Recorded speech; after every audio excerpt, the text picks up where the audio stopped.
Good evening to you all. We are back to another inspiring and informative session of Sri Lanka's best plantation business sector, Helis plantation sector. So today with the team, we have always our leader is there in front of us. So Dr. Roshan Rajure, the Managing Director of Helis Plantations is with us, and all the three director CEOs and the entire management team of Helis Plantations has gathered another wonderful evening. I know Helis Plantations Learning and Development Series is really innovative. We want to capture the maximum benefit for us, for our team, even during the pandemic. That is the reason behind why we started this Helis Plantations Digital Learning Series. Under that, we have started Evening with an Expert. I think today is the 11th session of Helis Plantations Digital Learning Series, Evening with an Expert. So as you know very well, last 10 sessions, we have discussed getting your busy you are getting out from your busy schedules, utilizing evening every 10 days. We have conducted 10 very informative sessions with the invitation of various senior experts on various topics from Sri Lanka as well as the countries like Japan and India. So today, if I give the introduction to today's topic, as you know very well, we are going to talk about our topic for the 11th session of Evening with an Expertise, the next wave of growth, sustainable finance and business opportunities. Dear friends, the financial sector plays a critical role in our sustainable future, since it is responsible for allocating funds to its most productive use. If I quote recent research from the Canadian expert panel, their reports, sustainable finance is both about building resilience to those widespread impacts and preventing further exacerbation. Sustainable finance refers to financial activities that take into account environment, social, governance factors as a means of promoting sustainable economic growth and the long-term stability of the business process and operations.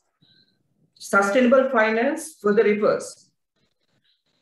Sustainable finance critically refers the environment, social governance, we call ESG considerations, into account when making investment decisions in the financial sector, leading to more long-term investment in sustainable economic activities and projects. To discuss this widely needed topic, specifically in the time of pandemic like COVID, as well as considering the ongoing sustainability concerns, today we have invited another eminent, very well experienced and well-known speaker, not only in Sri Lanka, in the global fraternity as well. He's Dr. Ananda Mallavatantri. So on behalf of our Managing Director, Dr. Roshan Rajure, and the entire management team of Helis Plantations, Dr. Ananda Mallavatantri, we would like to warmly welcome you to the session. So before I handed over the session control to Dr. Ananda Mallavatantri, it is my prime duty to introduce him to the session. Dr. Ananda Mallavatantri is currently the country representative of International Union for Conservation of Nature, commonly known as IUCN in Sri Lanka. Dr. Mallavatantri holds a Bachelor of Science Special Degree in Chemistry and a Diploma in Business Administration from University of Colombo. He received his doctorate in Soil Physics and MSc degree in Environmental Science from the Washington State University, Pullman, USA, as a Junior Fulbright Fellow. Before joining IUCN, he served as a UNDP Assistant Resident Representative for Environment Sustainability and Disaster Resilience in Sri Lanka, and as the Senior Advisor and Director for Energy and Environment of USA, Colombo. Dr. Mallavatantri serves in voluntary positions in Chamber of Commerce, Biodiversity Sri Lanka, National Science Foundation, Association for Disaster Risk Management Professionals, to name a few. With that short introduction, let me, with the gratitude and honor, may I hand over the controls to Dr. Ananda Mallavatantri. Over to you, Doctor. Thank you.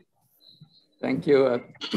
Thank you, Aniruddha. I'm really humbled Thanks again for inviting me and giving this opportunity. It will be a great pleasure to share a few thoughts, and with the permission of Dr. Raju Durai and the senior members of the Aries Plantations. If I may, I will share a few slides, Anuruddha. Yes, please, Doctor. Yes, you have sharing facility.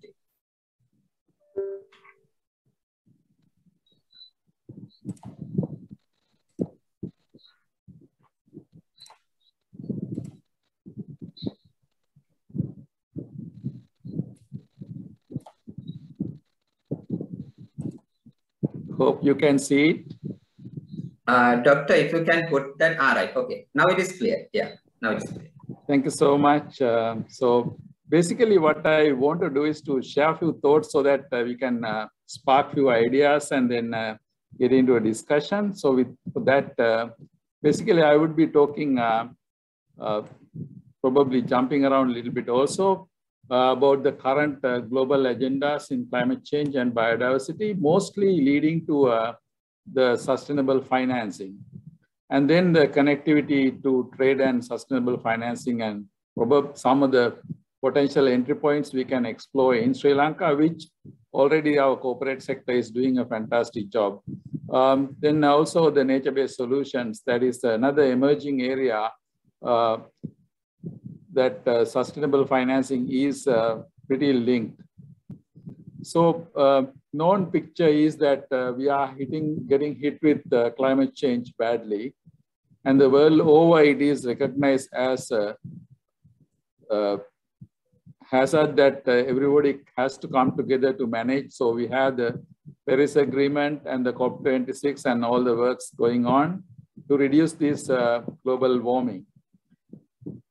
As a result of global warming, we are also seeing these trends in Sri Lanka, with the warm nights increasing, with a lot of air conditioning loads going up, cold nights affecting the tuber formation and the deposit of starch in tuber roots.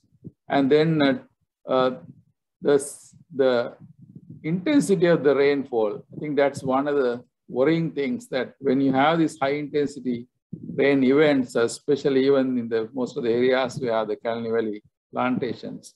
So the erosion rates goes up, siltation increases, so our water storage is affected. So that kind of issues. So all of that at the end leads to a number of physical risks, as well as the risks that are coming as a secondary. We call them transitional risk. And also at the end of the day, a lot of financial impacts, damage to assets, supply chain disruptions, production issues. So in Sri Lanka also, in the case of floods, we have seen like, this is 2011, some little old statistics, but it shows us the gravity. These are millions of rupees that would have had an alternate or an opportunity cost, and the huge economic damage and the impact on the infrastructure. So these are the type of things that is going to go unless we get prepared and then adjust ourselves. At the end, all these sectors will be faced with challenges. But having said that, it doesn't mean that there are no solutions. There are a lot of solutions that we need to be mindful, and also to engage sustainable financing and technologies and best practices to address them.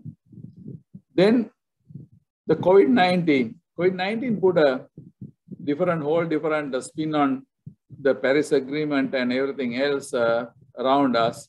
So that provided this zoonotic connection, where what happened, like when you take the wildlife and domestic animals together, the transfer, and the need to do the land use planning, and also let the wild be in the wild kind of a scenario. So that pretty much is a big eye-opening that affects the social capital quite a bit. That also brought in the fact that importance of paying attention to the biodiversity and the ecosystems and ecosystem processes. So now the Paris Agreement, the climate change is now has a layer of COVID-19 also on top of that. So when you do that, now this is a very recent modeling effort done in, actually it's a couple of, I picked the South Asian set of models. Now we can see the red lines are these are the years into the future and the carbon emissions. The red lines are the lines of the business as usual practices. The one on the bottoms in each one, the green ones in most of the cases below, are the ones when you get into the green trade, making the supply chains green and get into the all the good things. So the global thinking is now on how to take this red one to the green side. So that's where the most of the opportunities lies for us also to capitalize on. I will talk a little bit more about it, but especially the EU. Now the EU is coming up with this huge tax and assistance mechanism we call Green Challenge, which they are going to slap taxes on our imports to Europe. If it is connected to the dirty energy, like any product you use coal power or any dirty energy, may not have the incentives that a product developed using the renewable energy has. So that put a whole different spin on the way we handle our energy sector, and also as a greening supply chain, even the transport sector and many other sectors that are linked to the same product. So things are changing in that way. At the same time, there are a lot of incentives being offered to the countries who wants to go and accept the Green Challenge and work towards it. So there are a lot of brands got into that same bandwagon, specifically the apparel sector now is going very fast with all the apparel brands, big ones, are getting into this bandwagon and capitalizing on sustainable financing available. So the next one, the latest addition to this slew of sustainable financing or new growth areas is the post-2020 biodiversity framework, which just discussed. So that involves a number of, the presumption is that if you don't preserve the critical areas, your chance of meeting the climate challenge and the adaptation opportunities will be less and less. So in that context, now the framework offers 21 targets by 2030. Along with that, there's money behind. So the reducing threats to biodiversity, which we all know, then also balancing the people's need and sustainable use and benefit sharing. That's a total new area where the economics have a huge role to play in the whole new area called natural capital assessment and accounting is emerging in a big way. So then the tools and solutions to implement and mainstream biodiversity mainstream planning is coming through. So we can have a margin. We can get a better revenue if the product is backed with you're already in Rainforest Alliance and many other certification schemes. So all this will be strengthened or modified with this kind of thinking. Now, for example, the biodiversity framework is now extended to 2050, and the bottom line is it recognized the last bullet, the goal. There's 4 goals, and the last goal is everybody recognized that there's a gap in the available finances to do all the good things, to save the environment, meet the climate challenge, to do all that. The money amount available or the resources are not sufficient, the direct money. So now the whole world is now talking about blended financing, mixing the different tools. There are new funds being created now. For example, the latest one was the Global Coral Reef Fund, which is is meant to protect corals, but you can't protect corals unless you address the land side pollution issues and the management issues. So now these kind of things are also backed by the big players like the BNP Paribas and many other financial capital things. Now they come as the grant blended with funding with the bank guarantees, the soft loans, those kind of things. So it is very opportune that we mobilize our professionals in the finance side, start thinking about these new financial models, and then develop the business models that can will prepare us to apply for some of those. So most of the grant money is coming from Green Climate Fund, and the big capitals are coming from the big other financiers. That also helped by the foundations. The big foundations are now gearing towards supplying funding through those mechanisms rather than they go out and do things independently. So the whole financing sector is waking up to a different paradigm, which probably we should start thinking and getting the right tools to prepare our proposals and our structures so that we can capitalize on EU Green Challenge, all the new blended financing systems coming up. All these are not yet figured out totally. That's what allow us to prepare and be ahead of the curve. Now the World Bank is gearing ready to fund certain projects, doing pre-feasibilities. Now India, they have commissioned a green hydrogen pre-feasibility. South Africa, they are going again with a couple of feasibilities on the energy sector. So likewise, there are signals coming out. So combining climate and with biodiversity in the post-COVID-19 context is a new new baby. So Paris Agreement target limiting the global temperature, and while supported by the protection of ecosystems and primary forest and restoring the lost and damaged terrestrial, freshwater, coastal and marine ecosystems. So a country like Sri Lanka are well positioned because our destruction, how much we say, still we can recover if we put our hearts and minds to it, and then become a good model that we can be proud of. So there are a lot of new information coming out. These are all internet material.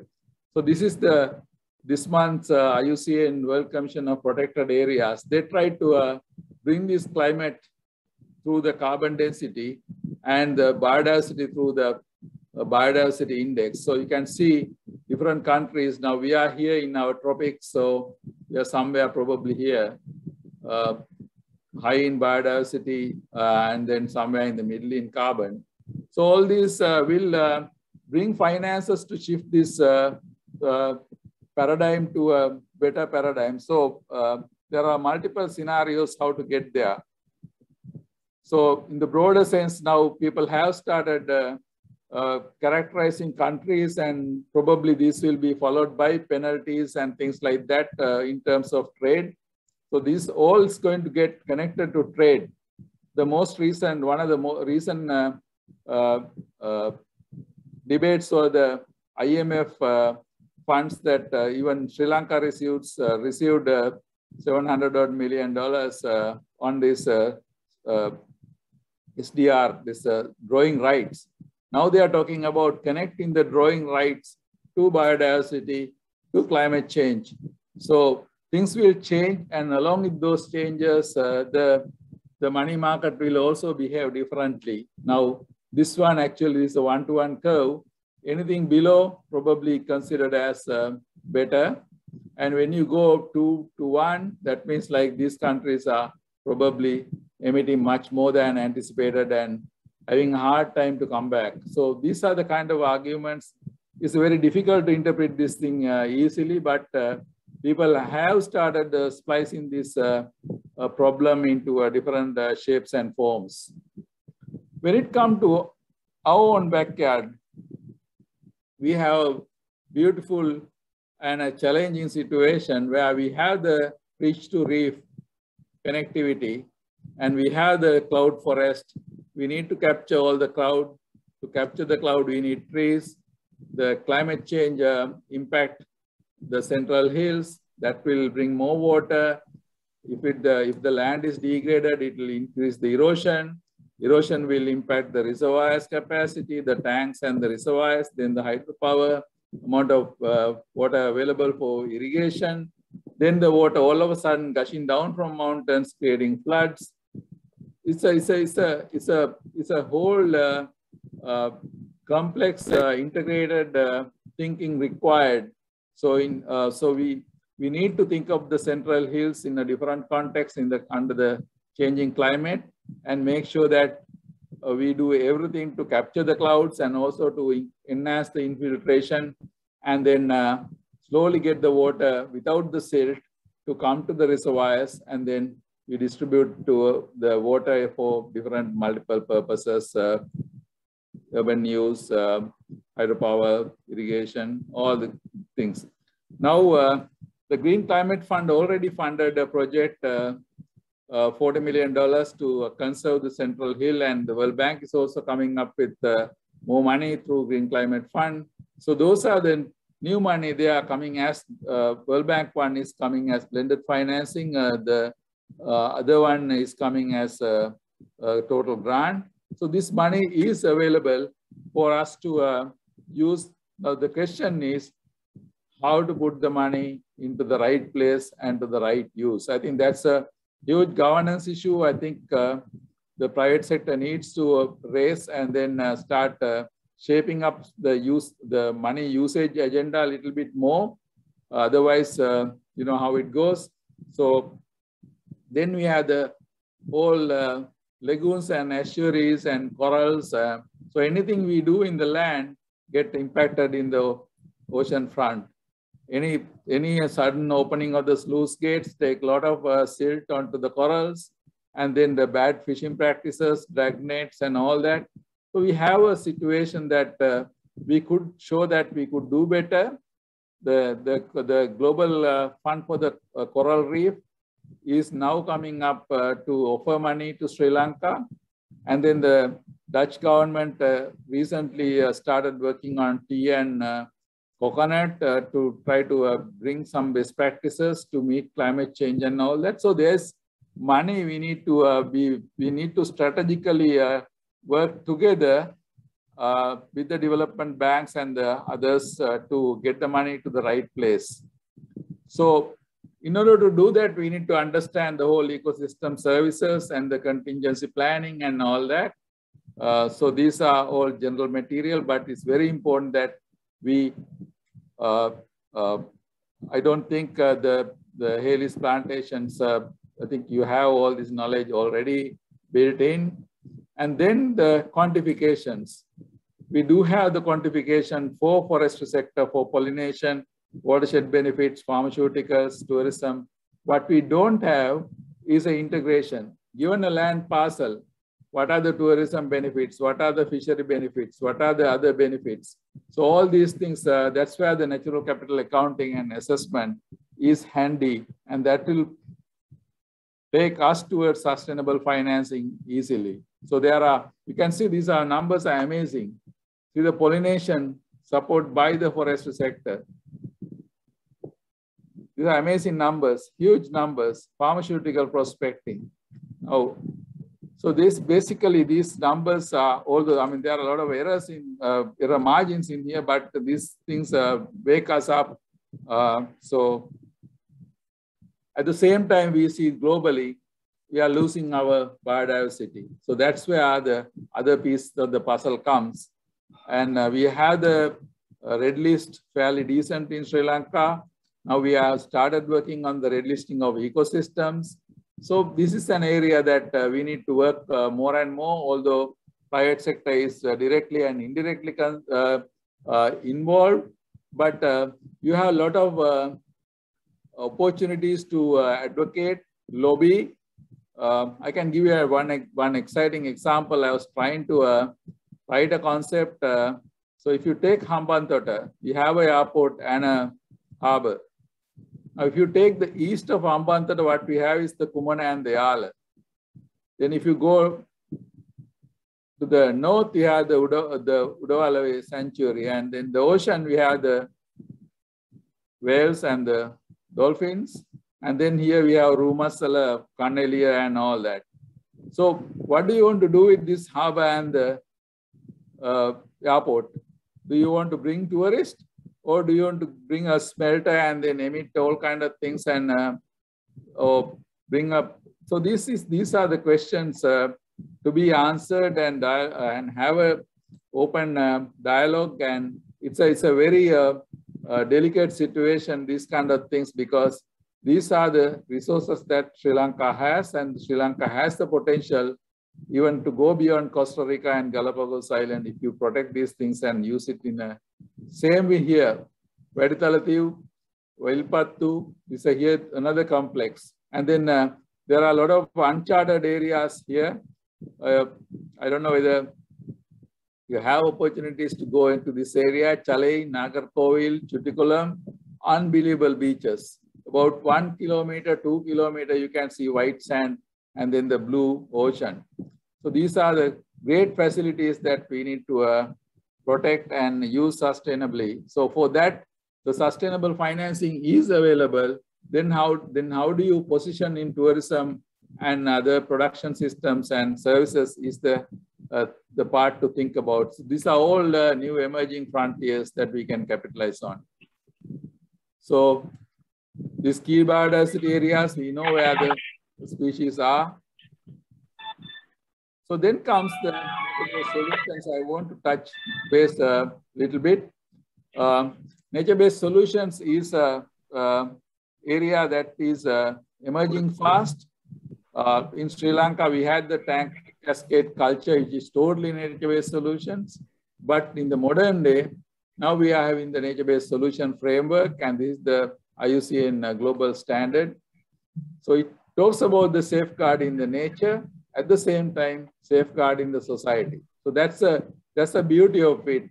It talks about the human well-being, the biodiversity benefits, and then when you go to the extended version of that, you talked about the climate change, disaster risk reduction, economic and social development, human health, food security, water security, environmental degradation, and biodiversity loss, all taken together. So that's the beauty of this. So the nature-based solutions, especially a country like Sri Lanka, you can't ask for anything better, because it says everything. On top of this, there are a lot of opportunities for the new paradigm shift. So the nature-based solutions can be very diverse. It could be nature-derived solutions like the wind power and solar and things like that.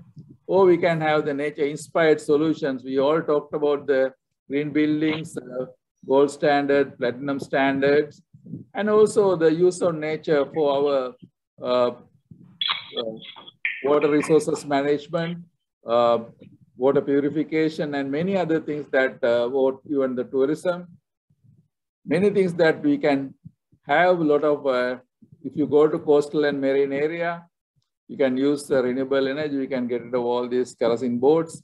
There are a lot of nature-inspired solutions that we can think about. And all these, the good part is there is money and there's a lot of enthusiasm around the world that we can partner with.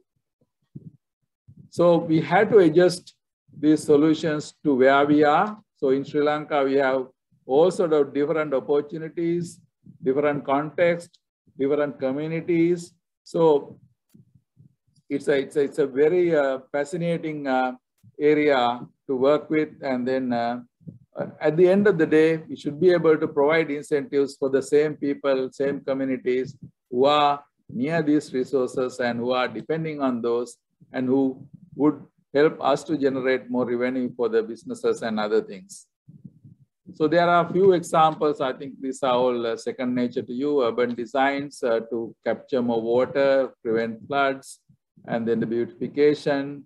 Tank culture, we talked about it. the beauty of the tank system is that it has employed the nature-based solutions in this low area we call Kattakadu to absorb all the salt before they get into the paddy field, the wind barriers so that the wind doesn't touch the water surface, so the evaporation is less.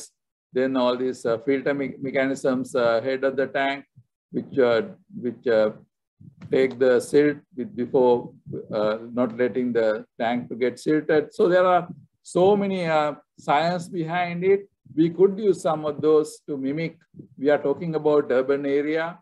We could probably take the temperature in many urban areas down by 1 or 2 centigrades and cut down the air conditioning load by significant amounts if you start thinking that way. So there are many examples. Water treatment, this example coming from Italy. Before you put the urban water, you treat it with wetlands. Unfortunately, we are in Colombo, wetland capital. Now we are seeing their wetland is being not used to the maximum extent.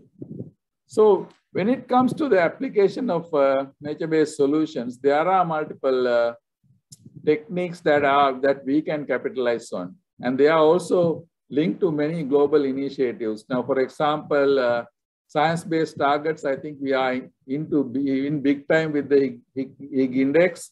Our private sector is now using, most of the corporates are part of the science-based targets. But one of the important things coming up is this zero discharges of hazardous chemicals. The whole world is going that way.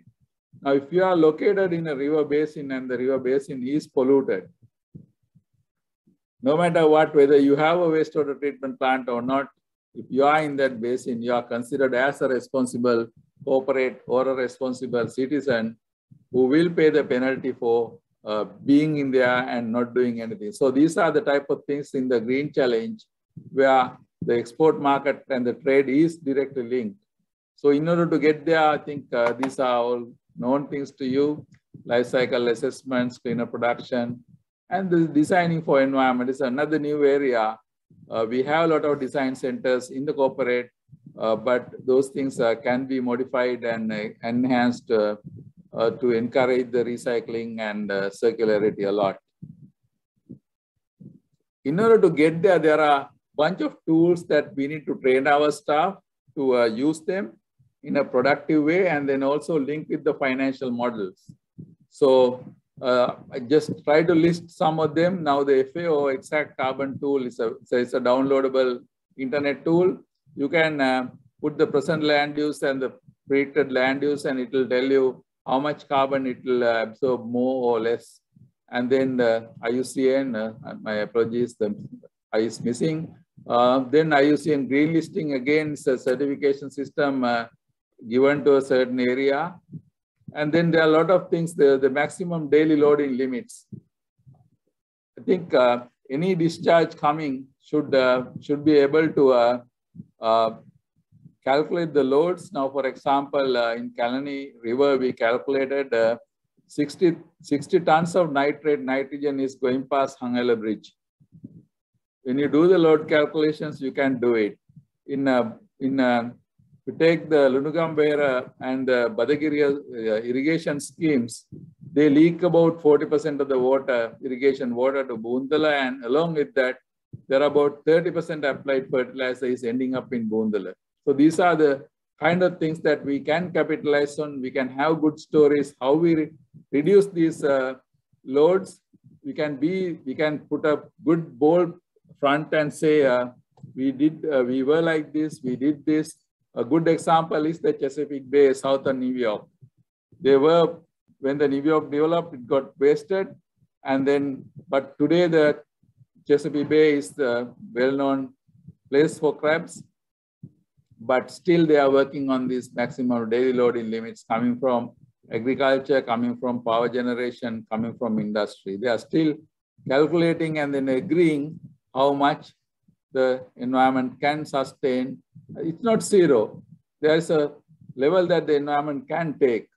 So like that, there are a lot of tools that we could learn and use, and you are using already the GRI and IFC safeguards. So it's a very interesting paradigm shift when you start using these tools and start telling our story through these lenses. There are new initiatives that are fascinating now. This is one of them, Healthy Parks, Healthy People. Most of our plantations are very ripe for this kind of investments and projects. This actually invented by Park Victoria in Australia, and now like wildfire in Canada and US. It's totally paid by the insurance companies. And the reason they pay is like you can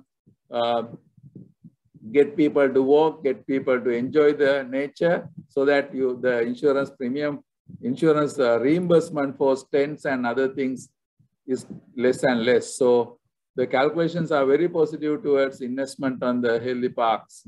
So they create all kind of very innovative products, even taking people, coordinating transport, taking people from home and then allowing them to enjoy the nature and put them back. So there are a lot of volunteerism, lot of new thinking and new happiness, new things are emerging in these kind of new frontiers. So I will speak few slides about Callan Basin because I thought it's a Callan plantation is there. So Callan is the home for 25% of Sri Lankans and provide the water to Colombo.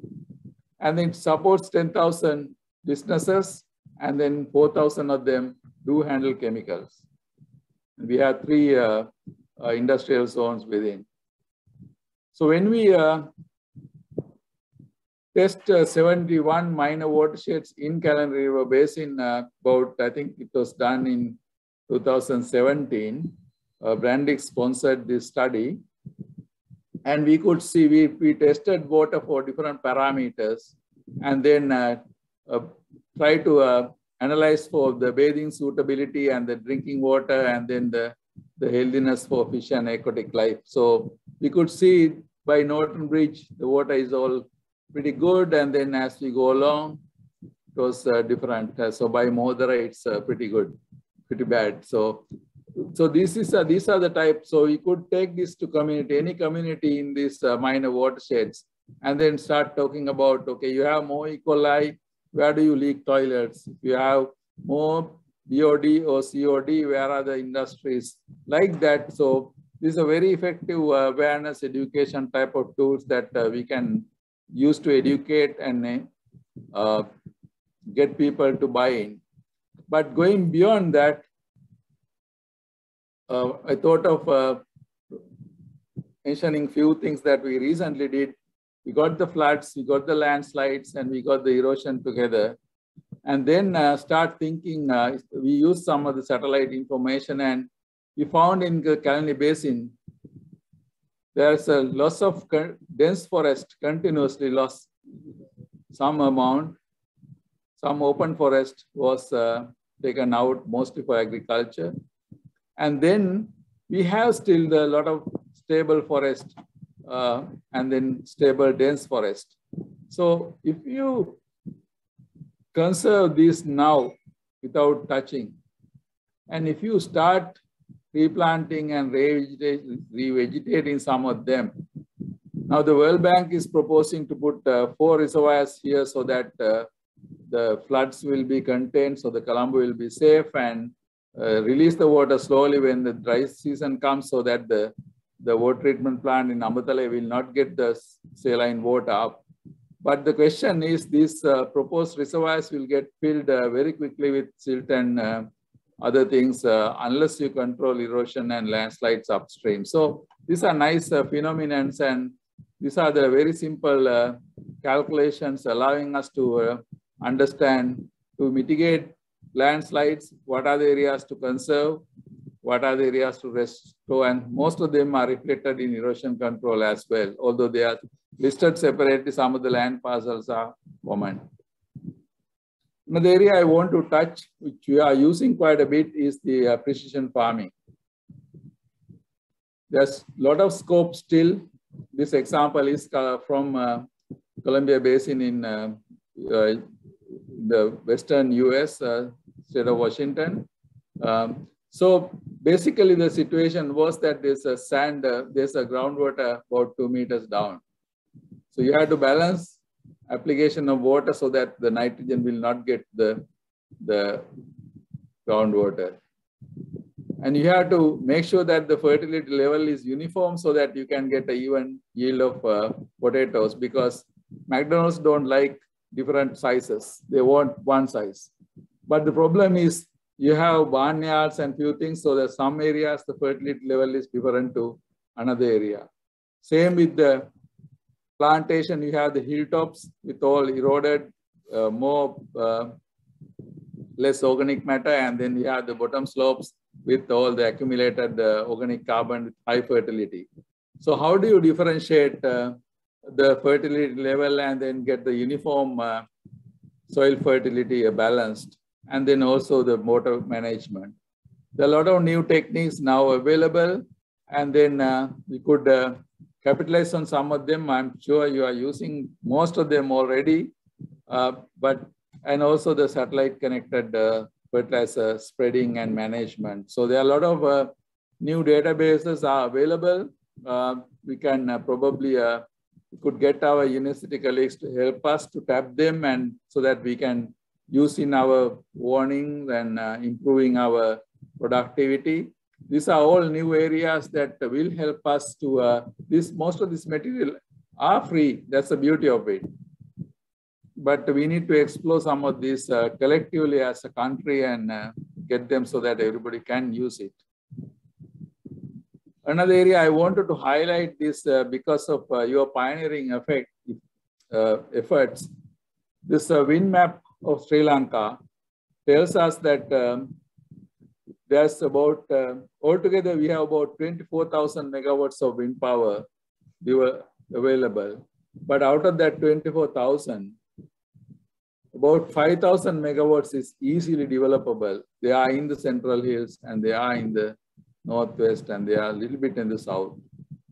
So the beauty is now the green hydrogen is catching up very fast. In Germany now we have a whole strategy. Trains are running, in Aberdeen the buses are running. And the hydrogen making is, if you have the wind energy, it's a simple hydrolysis. You get the hydrogen, hydrogen can be transported about 200, 300 kilometers without any problem.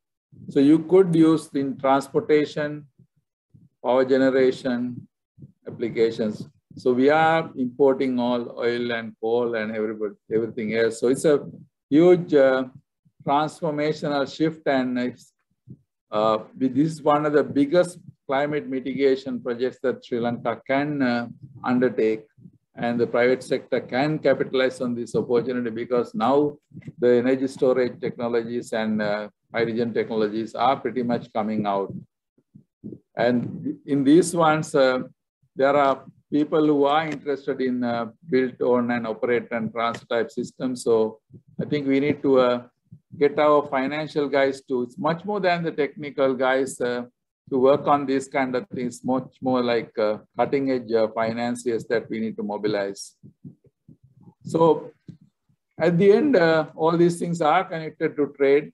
So there are different elements cutting across with the green part, the mitigation, adaptation. So it's a whole slew of things that we are dealing, but all these things have trade and financing behind.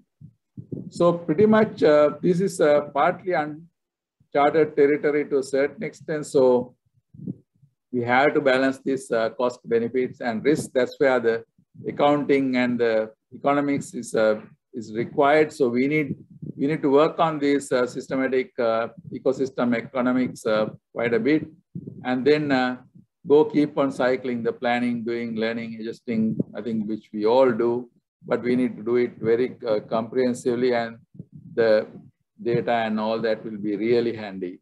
So I think pretty much that's my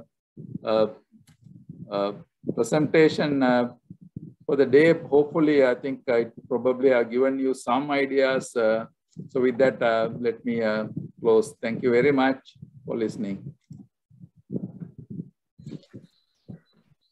Thank you very much, Dr. Anand Malavathantri. Actually, when we listen to this presentation, it's something critically sense to our heart and mind because, as you know, that our plantations, the business DNA is with the environment and the people. So, thank you very much for that informative and innovative knowledge. I think actually one of our objectives is to transform this.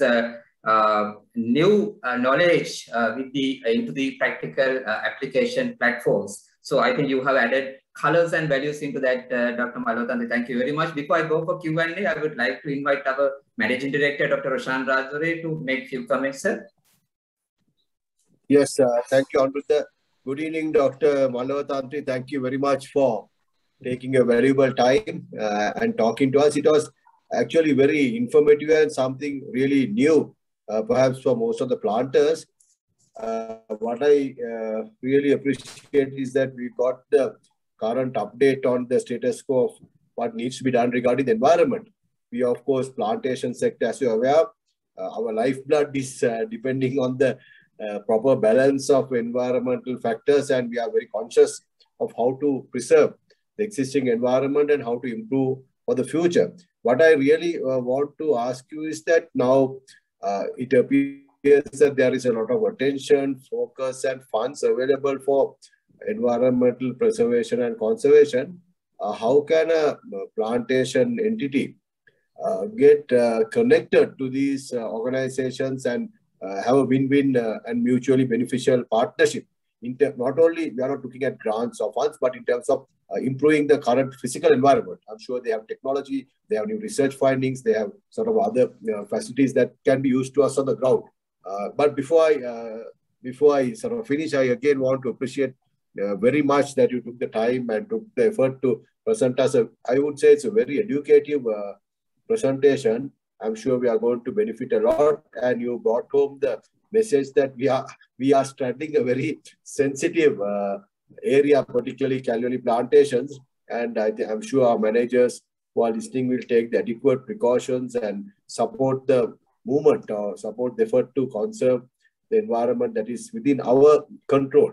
So, Dr. Malavathantri, I'm really keen that to know how we can sort of plug on to the available resource base to assist our endeavors.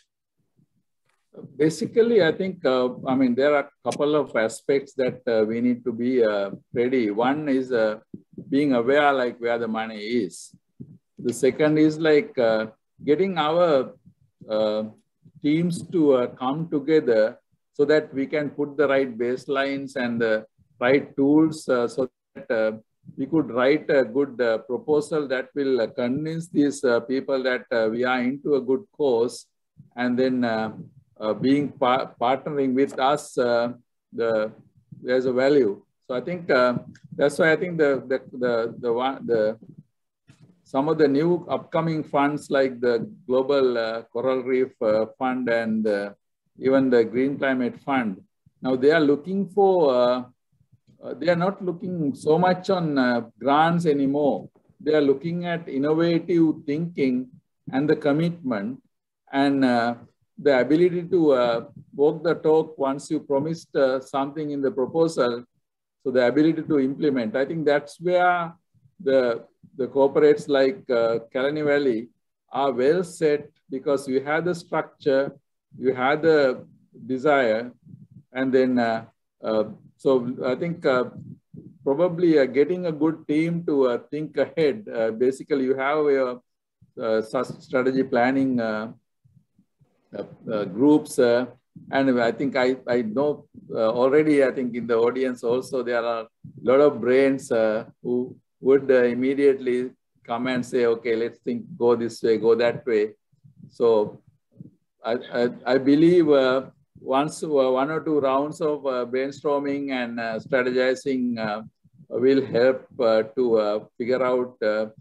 Sometimes, even though if you don't get external funding, probably there may be propositions emerging, even within the system also. A little bit of restructuring and rearranging will get us into a whole different context. So I think you are doing most of them. So it's a matter of like being going one more extra mile outside the box and then trying to be at it. For that, maybe it doesn't hurt to partner with a little bit knowledge organizations because you have a business to run. So it's not your business to go and, it's very difficult to, although it's, if it is your, if you make it your business, unless you have, you could dedicate people to work on that, it's difficult. So this think tanks has to be created a little bit bigger. I know a person, a friend of mine who's a Russian who lives in Minnesota. He goes to work in 3M in the morning and he lives 25 years ahead. The moment he enters his office, he's thinking about the applications for 3M 25 years ahead. So what he meddles is the aerospace technologies and the lightweight materials and all kind of things. So likewise, I think we also need to develop a number of teams in Sri Lanka to start thinking a little bit proactively ahead of time. And then also, it's not only the technology. I think this innovative financing structuring, that is one of the parts missing because if you structure some good proposal financially to operate in a built on and transfer basis, it requires a little bit of financing. I remember long time ago, I think it's about 2002, 3, you were involved in structuring this vehicle emission testing program, which was without a cost to the government to reduce air pollution, private sector operation. So that kind of, I think that you need, find few applications and get the teams to start thinking and doing the technical and financial adaptation of that. So I think you are there. You are literally at the gate. So it's a matter of like putting that little bit of icing on the cake. I think that's what I feel.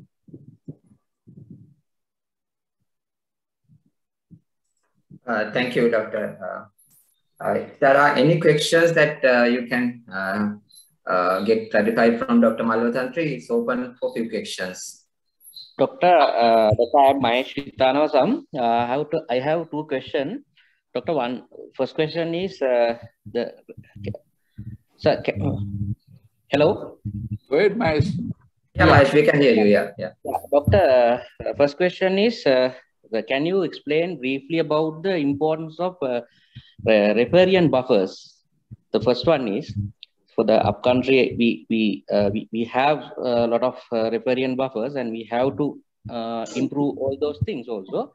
The other thing is, Doctor, if we do any wildlife connectivity through the small mini jungles in our upcountry areas, what is the technology actually? If native species growing or maintaining the existing riparian buffers? This is the question, Doctor. Thanks, Mahesh. The riparian buffers are pretty much like you have a stream or a river. So you try to, you have agriculture operation or industrial operation. So you try to keep a certain area where when the water flows through the agriculture area and then it gets to the buffer. In that area, the water get purified before it gets to the stream.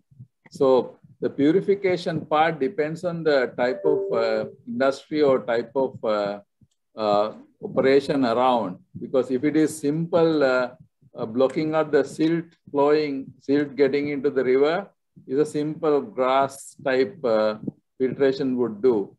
But if it involves metals and things like that, then we need to start thinking about what we have in our tank system in dry zone, because those are the type of material, the type of species that will suck the metals and clean it. So it's basically the expertise is available in Sri Lanka. So it's a matter of like making sure that we design the riparian buffer. And then there is another new thinking on that. You just do the buffer and also create a road. So then the road is acting also as a physical thing. So it can be tourism, walk paths, that kind of thing. So the design can be a hybrid. The second question about the wildlife connectivity, again, sometimes you plant the same native species, it may not grow immediately. So normally there's a technique called succession. So it's you plant something else and it take over, and then you plant something else. So there's this technology called assisted natural regeneration. But sometimes the native species can be boosted up to cover up the gaps.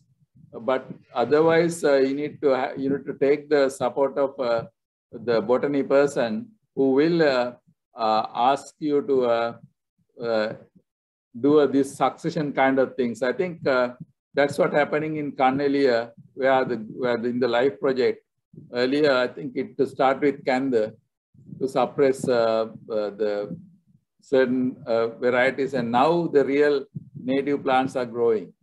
So it's a matter of like suppressing the alien ones and then getting into the natural one. These techniques are available.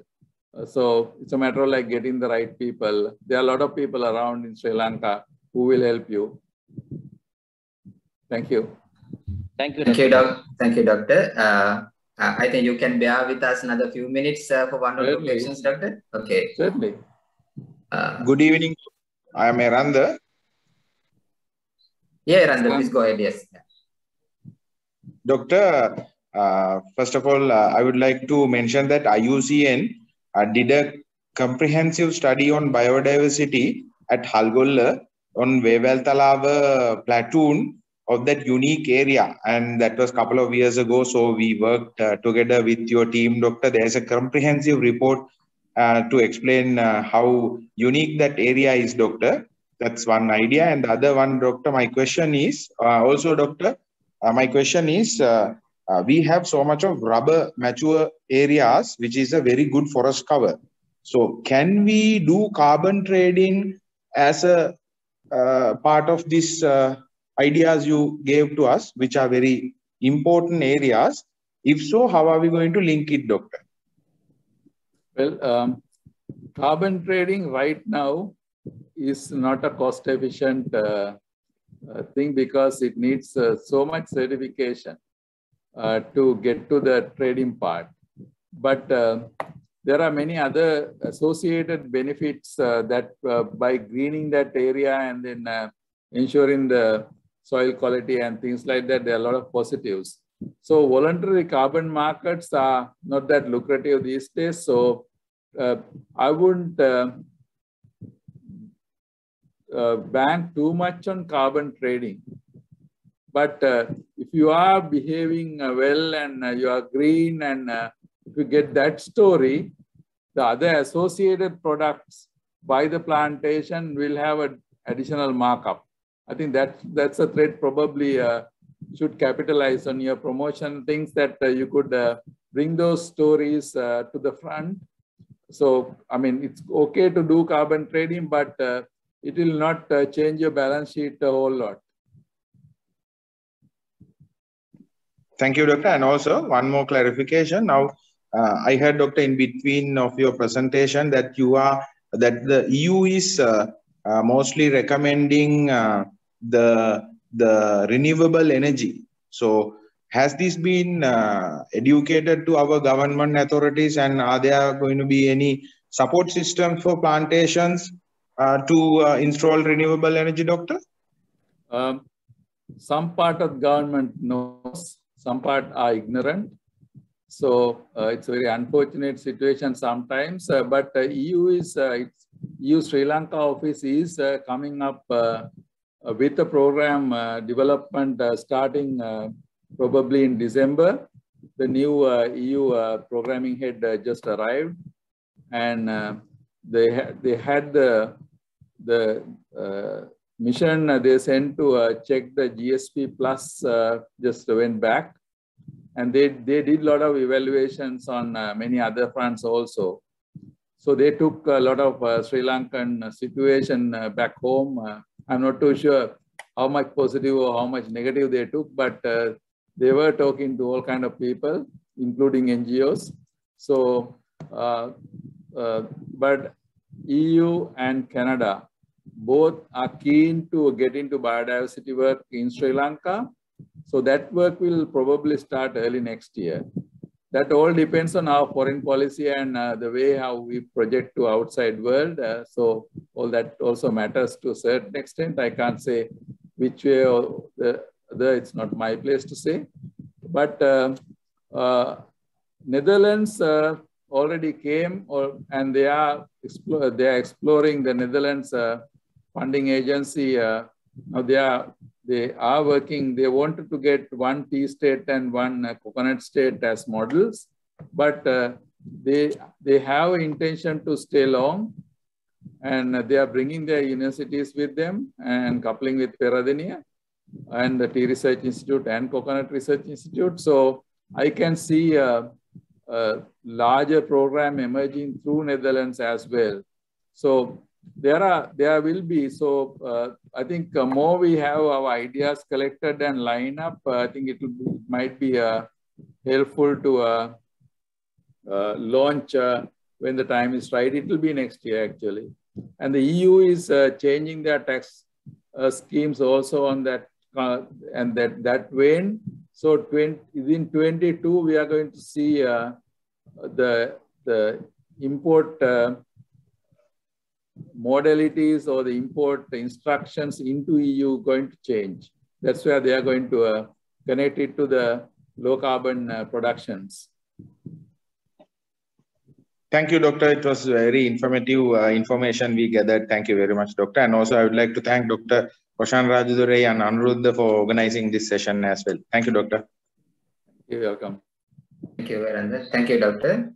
We can allow space for another one question from the team. Doctor, good evening. Good evening. Doctor, I'm Johan from Hurna Plantations. Doctor, your presentation on health towards environment and in Australia, and then sustainable financing or green financing. With COVID, Doctor, with all these pledges, with the summit that we are just having right now in England or in Scotland, with COVID and with the economy levels of many countries, and with the fourth wave or third wave or fourth wave in some of the countries just starting all over again, especially in Germany, Australia, France, etc. Do you think the green funding will be forthcoming, number one? And we have got, I presume we have got some UNDP funding from January onwards, where the plantations are also involved in it. Where actually we actively, all the plantations have got involved in trying to pinch something from it. Do you think anything concrete will come in, or is it just report writing that is going to take place? Because most of the nations don't have funds for their survival. And do you think we as a third world country or a country where things happen differently, that even if the money is given for greening or environmental upgrade, do you think it will flow down? If not, what can we as plantations do to make a voice? Because we are plantations. We don't have the backing as you do. You're a prominent person who's with the environment and who's with IUCN. And is there any possibility that you as a person or with IUCN can intervene on behalf of the plantations and direct some of the funding towards the plantations, Doctor?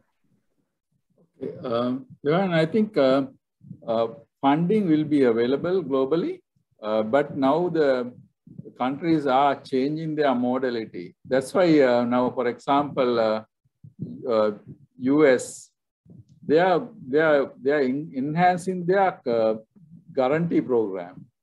Now that means, like, if you have a proposal, if it is convincing and innovative, they will guarantee it. If you go and get lost, then they will take the, they will take the damage. But they will let you operate with a free hand on that innovative concept. Even the UNDP now has created the thing. The short name is called CDF. It's a development facility that offers guarantees. So likewise, although there's no cash, there may be many tools that if the intervention or the intervention is innovative and you prove it sustainable, the chance of even the World Bank, that's why they wanted to tie up with this standard drawing rights given to the countries to climate and biodiversity, so that you have that money, but you have to structure yourself in a different way. Because right now, it is taken into the country as free money, and then the government decide whatever you want to do. So in terms of lobbying, of course, we do that to a certain extent, but the current context, sometimes you don't find the optimum level of traction or the entry points. So that example I highlighted about Hambantota, I've been actually pushing it hard because we saw a lot of investment proposals coming that are probably harmful to dolphins, corals, and all kind of things. So we were a little bit more vocal on those areas, and also we are helping the government. Now, for example, even last week we were discussing about this reservoir creation to take water to Hambantota. So how do you do it in a sustainable way rather than inundating the Singaraja? So those are the ones like IUCN is a hosted agency by the government, so we don't go and do picketing or anything. What we do is pump in science. And at the same time, every corner we get opportunities, we keep saying these things. Very friendly ways with a smile. So, but there are priorities. Sometimes we see wrong priorities. So this hydrogen idea is I think again another idea we are pushing, because Sri Lanka is a total dependent on the Middle East oil and coal. So if you can get that kind of a breakthrough, we will have a whole paradigm shift in our energy sector. So it's possible, and it is there in the other part of the world. So why not here?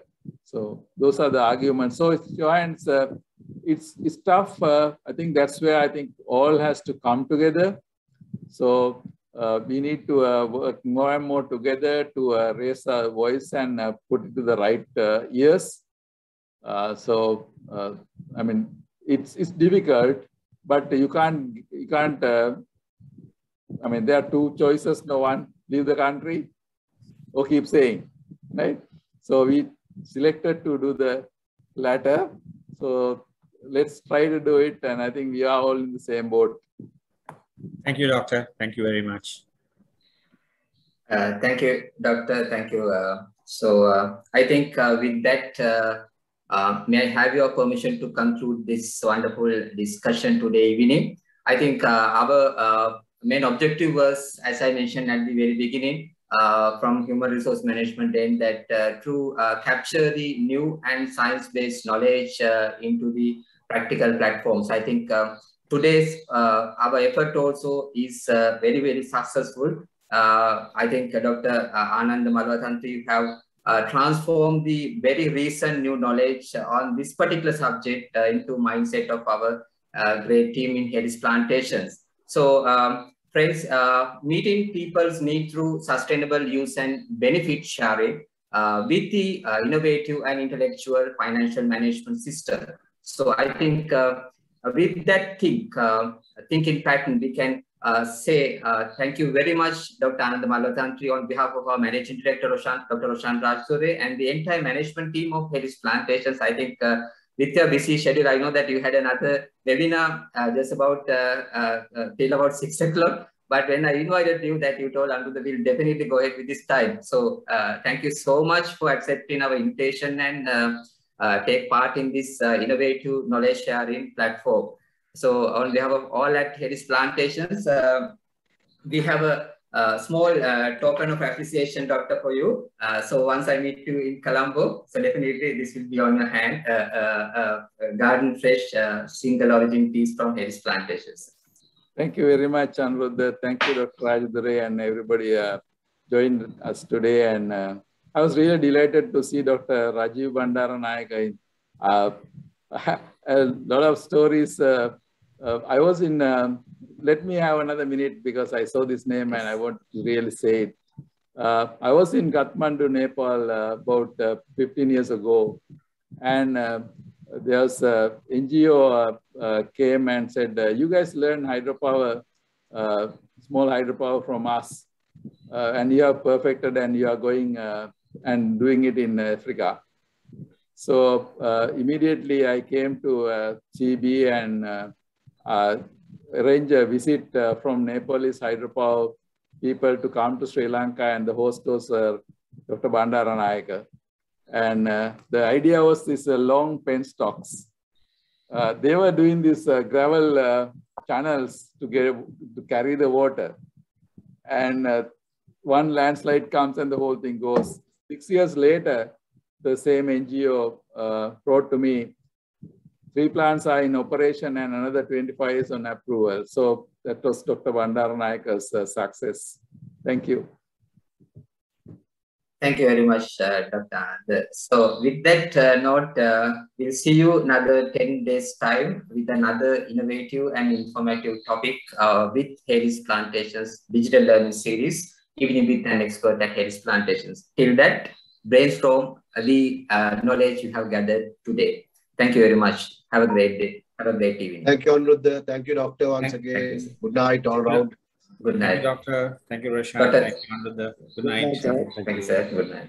Thank you very much. Good night. Thank you, Anuruddha. Bye. Good night.